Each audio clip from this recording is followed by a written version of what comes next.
Hello students, it's me Vikrant and I welcome you all on today's lecture. This is the class number 5 of sentence and its parts. 4 क्लासें हम पढ़ चुके हैं इस topic की जिसका नाम है सेंटेंस एंड इट्स पार्ट्स. आज की जो क्लास है इसके अंदर हमें सीखना है टाइप्स ऑफ सबऑर्डिनेट क्लोज के बारे में. देखो, जो टाइप्स ऑफ सबऑर्डिनेट क्लोज होते हैं वो 3 तरह के होते हैं. Subordinate close, noun close, adjective close और एडवर्ब क्लोज. यानी हम कह सकते हैं कि सबऑर्डिनेट क्लोज को 3 हिस्सों में बांटा गया है. यानी 3 तरह के होते हैं सबऑर्डिनेट क्लोज, जिसमें एक हुआ नाउन क्लोज, एक हुआ एडजेक्टिव क्लोज और एक हुआ एडवर्ब क्लोज. ठीक है. अब नाउन, एडजेक्टिव या एडवर्ब क्लोज को समझने से पहले एक बार मैं आपको सबऑर्डिनेट क्लोज की डेफिनेशन रिकॉल करा दूं. हालांकि हम पहले पढ़ चुके हैं इस बात को, लेकिन फिर भी देखो, सबऑर्डिनेट और डिपेंडेंट क्लोज एक ही बात है. सबऑर्डिनेट का ही क्या नाम है? Dependent clause. और डिपेंडेंट को ही हम क्या कह सकते हैं? Subordinate close. तो ये तो एक ही बात हुई. यहाँ पे लिखा हुआ है they are dependent clause which depend on main clause. यानी इस क्लोज का नाम डिपेंडेंट ही इसलिए पड़ा क्योंकि ये डिपेंड होता है किसके ऊपर? मेन क्लोज के ऊपर. फॉर देयर मीनिंग, यानी अपने कंप्लीट मीनिंग के लिए डिपेंड होता है मेन क्लोज के ऊपर. And connected through subordinate conjunctions. अब इसका नाम सबऑर्डिनेट क्लोज क्यों पड़ा?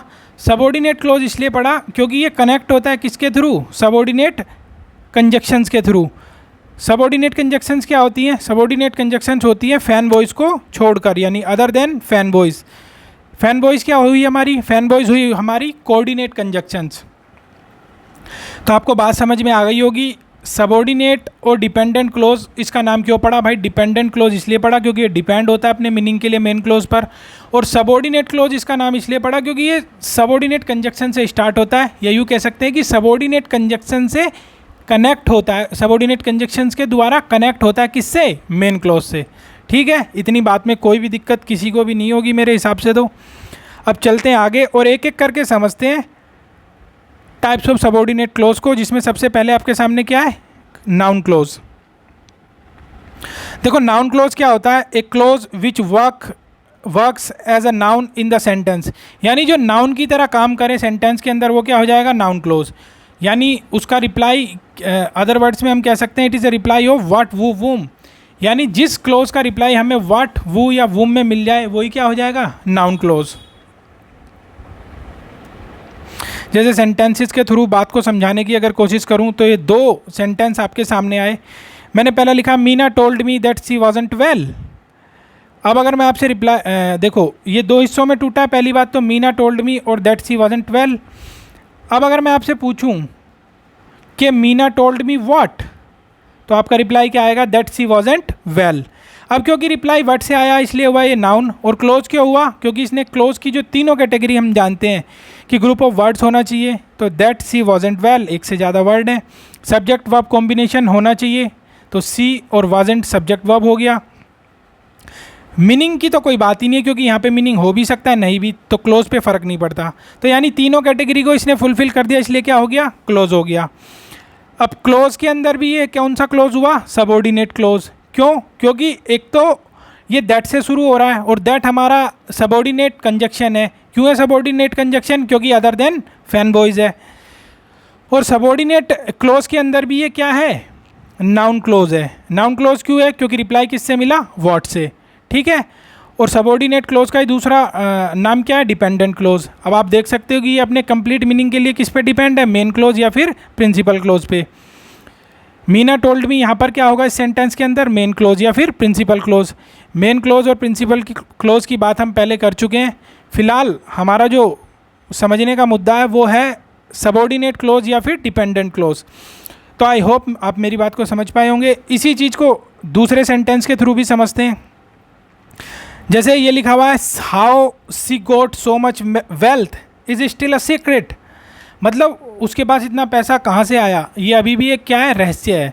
तो इस सेंटेंस को भी हमने 2 टुकड़ों में तोड़ा, इज स्टिल अ सीक्रेट और how she got so much wealth. तो अगर आपसे क्वेश्चन फ्रेम किया जाए what is still a secret, तो आपको रिप्लाई क्या मिलेगा? How she got so much wealth. यानी जो व्हाट का रिप्लाई मिले वो क्या हो जाएगा? हमारा नाउन. और क्लोज इसलिए हुआ क्योंकि एक से ज़्यादा वर्ड है, सब्जेक्ट वर्ब कॉम्बिनेशन प्रेजेंट है. मीनिंग का फ़र्क नहीं पड़ता, हो या ना हो, दोनों ही कैटेगरी होती है क्लोज के अंदर. तो इसलिए क्लोज हुआ और नाउन इसलिए हुआ, इसलिए कंप्लीट हमने क्या बोल दिया इसको? Noun close. ठीक है, और जो नाउन क्लोज होगा वो किसका पार्ट होगा? सबऑर्डिनेट क्लोज का। सबऑर्डिनेट क्लोज क्या होते हैं भाई? सबऑर्डिनेट क्लोज वो होते हैं जो अपने मीनिंग के लिए मेन क्लोज पर डिपेंड हो, और क्या हो, जो सबसे इम्पोर्टेंट पहचान है कि वो अदर देन फैन बॉयज से स्टार्ट होते हैं। How she got so much wealth, तो यहाँ पे ये सेंटेंस किससे स्टार्ट हो रहा है? हाउ से, इसलिए ये क्या हुआ? Subordinate close. अब सेकंड वाले सेंटेंस में आपने एक चीज़ नोटिस करी होगी कि यहाँ पे मेन क्लोज तो है ही नहीं। तो भाई अगर मेन क्लोज नहीं है तो कोई बात नहीं, लेकिन हम ये तो ऐसे तो पहचान सकते हैं कि ये जो सबऑर्डिनेट क्लोज है अदर देन फैन बॉयज से स्टार्ट हो रहा है, तो ये भी एक इसकी इंपॉर्टेंट पहचान है। तो सबसे पहले आप यही देखो कि जो सबऑर्डिनेट क्लोज होगा वो स्टार्ट ही किससे होगा? सबऑर्डिनेट कंजक्शन से, और सबऑर्डिनेट कंजक्शन ही क्या होंगी? Other than fan boys. I hope मेरी बात को आप समझे होंगे। अब मैं चलता हूँ आगे। देखो तीसरा एक सेंटेंस लिखा हुआ है, what she said was correct. अब अगर मैं क्वेश्चन पूछूं व्हाट वाज करेक्ट, तो आपका रिप्लाई आएगा व्हाट शी सेड, जो उसने कहा था। तो जिसका रिप्लाई व्हाट से आ जाए वो हमारा नाउन होगा, और ये क्लोज भी हुआ, तो क्या कंप्लीट कह दिया हमने इसको मिला के? Noun close.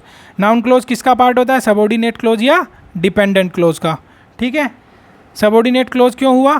क्योंकि व्हाट से शुरू हो रहा है और अदर देन फैन बॉयज के अंदर आता है व्हाट। ठीक है भाई, आप समझ रहे होंगे मेरी बातों को। अगर ध्यान से पढ़ोगे और मेरे शब्दों को सुनोगे तो सब कुछ सारी बात समझ में आएंगी। कोई भी पॉइंट ऐसा नहीं होगा जो समझ में ना आए। तो ध्यान से समझते हुए चलना चीज़ों को, बाकी का काम मेरा है। देखो अब इस वाले सेंटेंस को देखो, I am not impressed by what she said.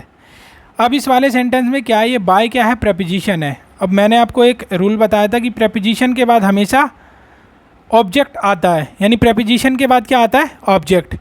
और ऑब्जेक्ट हमारा क्या होता है? या तो नाउन होता है या प्रोनाउन होता है। ठीक है भाई, अब ये हमारी प्रेपोजिशन है, यानी इस हिसाब से ये नाउन हुआ। ठीक है, अब ये नाउन हुआ और ये क्लोज भी है साथ में, तो हमने इकट्ठे इसको क्या बोल दिया? Noun close. और नाउन क्लोज किसका पार्ट होता है? सबऑर्डिनेट क्लोज या फिर डिपेंडेंट क्लोज। तो यहाँ ये नाउन क्लोज इसलिए हुआ क्योंकि प्रेपोजिशन के बाद ऑब्जेक्ट आता है, और ऑब्जेक्ट या तो नाउन हो सकता है या प्रोनाउन, और नाउन प्रोनाउन की जगह पे यूज़ होता है, तो इसलिए हम इसे नाउन क्लोज कह सकते हैं भाई। ठीक है, यहाँ तक की बात समझे आप। अब चलते हैं आगे और समझते हैं एडजेक्टिव क्लोज को। देखो यार, एडजेक्टिव क्लोज क्या होता है? A close which qualifies a noun. Qualifies का मतलब होता है विशेषता बताना। ठीक है, एडजेक्टिव क्या होता है ये मैंने आपको बताया था, जो रिप्लाई हो व्हाट काइंड ऑफ या फिर विच का। किसका रिप्लाई हो? व्हाट काइंड ऑफ या फिर विच का। ठीक है, अच्छा एडजेक्टिव क्लोज जो होंगे वो स्टार्ट होंगे कि कनेक्टर्स के थ्रू। कैसे कनेक्टर्स? जैसे रिलेटिव प्रोनाउन या फिर रिलेटिव एडवर्ब। रिलेटिव प्रोनाउन के अंदर आएंगे व्हाट, वो, वूम, वूज, एज, दैट, विच। ठीक है, और रिलेटिव एडवर्ब के अंदर आएंगे वाई, वेयर, व्हेन, हाउ। ठीक है, ये आप कह सकते हैं where, why, when, how, sequence से कोई फ़र्क नहीं पड़ता। यानी रिलेटिव प्रोनाउन हुए व्हाट, वो, वूम, वूज, दैट, एज, विच, और रिलेटिव एडवर्ब हुए वेयर, वाई, व्हेन, हाउ। यानी इनसे अगर सेंटेंस शुरू हो तो वो क्या हो जाएगा? Adjective close. सेंटेंस कह रहा हूँ, अगर इनसे क्लोज स्टार्ट हो तो वो क्या हो जाएगा? Adjective close. देखो एग्जाम्पल्स के थ्रू समझने की कोशिश करते हैं। पहला सेंटेंस लिखा हुआ है, she is the girl who had made mischief. यानी ये वो लड़की है जिसने क्या की? शरारत की। तो विच गर्ल, कौन सी लड़की? तो आपका रिप्लाई क्या आएगा? वू हैड मेड मिस्चीफ, यानी जिसने शरारत की है। यानी अगर रिप्लाई विच से या व्हाट काइंड ऑफ से आए तो क्या होता है भाई? एडजेक्टिव। इसलिए क्या हो गया पूरा का पूरा? Adjective close. क्योंकि एडजेक्टिव इसलिए हुआ क्योंकि विच से रिप्लाई आया कि विच गर्ल, कौन सी लड़की, तो रिप्लाई आया वू हैड मेड मिस्चीफ, जिसने शरारत की। और क्लोज किस लिए हुआ? क्लोज इसलिए हुआ क्योंकि ये मोर देन वन वर्ड है, यानी ग्रुप ऑफ वर्ड है, सब्जेक्ट वर्ब एक साथ मौजूद है इसके अंदर, और इसका कंप्लीट मीनिंग क्लोज के अंदर फ़र्क नहीं पड़ता, हो या ना हो, दोनों ही केस में वो क्लोज हो सकता है। यानी हमें एक ही चीज़ देखनी होती है कि ग्रुप ऑफ वर्ड्स हो, एक से ज़्यादा शब्द हो, और सब्जेक्ट हो वर्ब उसके साथ मौजूद होने चाहिए एक साथ, कॉम्बिनेशन सब्जेक्ट हो वर्ब का, तो वो क्या हो जाएगा? क्लोज। अब अगर मैं बात करूँ सेकंड सेंटेंस की, I need a driver whom I can trust fully. तो अगर मैं क्वेश्चन करूँ व्हाट काइंड ऑफ, किस प्रकार का ड्राइवर चाहिए? व्हाट काइंड ऑफ ड्राइवर, तो रिप्लाई क्या आएगा? वूम आई कैन ट्रस्ट फुली। यानी व्हाट काइंड ऑफ का रिप्लाई आया, वूम आई कैन ट्रस्ट फुली। और ये क्या कर रहा है, ये क्वालिफाई कर रहा है नाउन को। नाउन क्या है यहाँ पे, ड्राइवर है, और ड्राइवर की तो विशेषता बताई जा रही है कि कैसा driver, whom I can trust fully, जिस पर मैं पूरा का पूरा विश्वास कर सकूँ। तो ये एडजेक्टिव इसलिए हुआ क्योंकि रिप्लाई मिला व्हाट काइंड ऑफ से। क्लोज इसलिए हुआ क्योंकि क्लोज को की कैटेगरी को फुलफिल किया। और हम समझ सकते हैं कि एडजेक्टिव क्लोज वही होते हैं जो नाउन को क्वालिफाई करें। नाउन को क्वालिफाई करने का मतलब क्या हुआ कि वो क्लोज जो रिप्लाई हो व्हाट काइंड ऑफ या विच का। ठीक है जी, अब चलते हैं आगे। तीसरा सेंटेंस अगर समझाने की कोशिश करूं तो क्या होगा तीसरे में, the women whom you saw that day. तो आप कैसे करोगे क्वेश्चन, विच वुमेन यानी कौन सी औरत, वूम यू सो दैट डे, ये रिप्लाई आया इसका। तो जब रिप्लाई आया विच से, तो ये रिप्लाई हमारा क्या हो जाएगा, एडजेक्टिव। और क्लोज इसलिए हुआ क्योंकि क्लोज की कैटेगरीज को फुलफिल कर दिया। तो इकट्ठे इसको हम क्या कह सकते हैं, एडजेक्टिव क्लोज। द वुमेन यहाँ पे नाउन था और नाउन की विशेषता बताई जा रही है कि कौन सी women, whom you saw that day. और हमने अभी पढ़ा था कि एडजेक्टिव क्लोज ही वो होता है जो नाउन की विशेषता बताए, यानी क्वालिफाई करे नाउन को। और नाउन को कैसे क्वालिफाई करेंगे, उनका जो एडजेक्टिव क्लोज होंगे उनका रिप्लाई आएगा कैसे, विच से या व्हाट काइंड ऑफ से। आई होप आप समझे होंगे एडजेक्टिव क्लोज को। अब समझते हैं एडवर्ब क्लोज।